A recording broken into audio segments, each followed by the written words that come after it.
এসব কি? দিদা জলের নিচে শুকনো উঠেছে বলছে কেন? এমন এই নোংরা থালাটা ভাই কোত্থেকে জোগাড় করেছো? কেন কেন এই ভাঙা থালাকে খেতে দিয়েছো?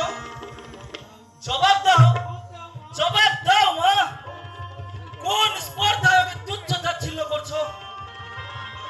পুরো মানুষ ডিশগুলো যদি ভেঙে ফেলে তাহলে তোমার বাবার কি? দেবু,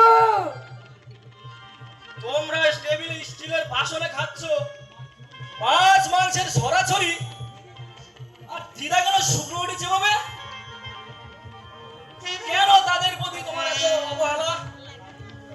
কার দৌলতে তুমি এই বাড়িতে আসতে পেরেছো?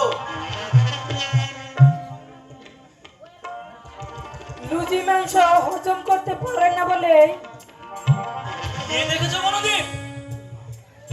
ও মা, তোর বাপকে জিজ্ঞেস কর না। হজমের গোলমাল বলে মাছ মাংস দিই না। তুই যে অবাক করলি বাবু, এই বাড়ির ঝি চাকররাও ডাল দিয়ে ভাত খায় না। ঝি চাকর খায় না, দিদা খায়। দিদাকে আমি নিজের চোখে খেতে দেখেছি। 10 বছর আগের কথা আমি ভুলে যাইনি। পদে পদে তোমরা দিদাকে লাঞ্ছিত করেছো, কথায় কথায় দিদাকে অপমান করেছো। তখন আমি ছোট ছিলাম, প্রতিবাদের কোনো ভাষা ছিল না। তবে আজ আমি প্রতিবাদ করব।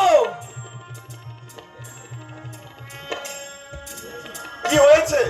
হঠাৎ এত মাথা গরম কেন করছিস?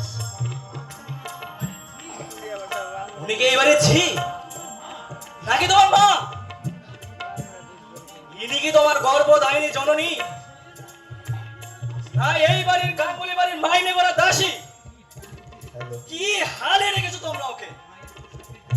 মার পোশাকের দিকে দেখো, আর তোমার মার পোশাকের দিকে দেখো। কাপড় চোপড় নষ্ট করে ফেলে, তার জন্য। কাকে বোঝাচ্ছ?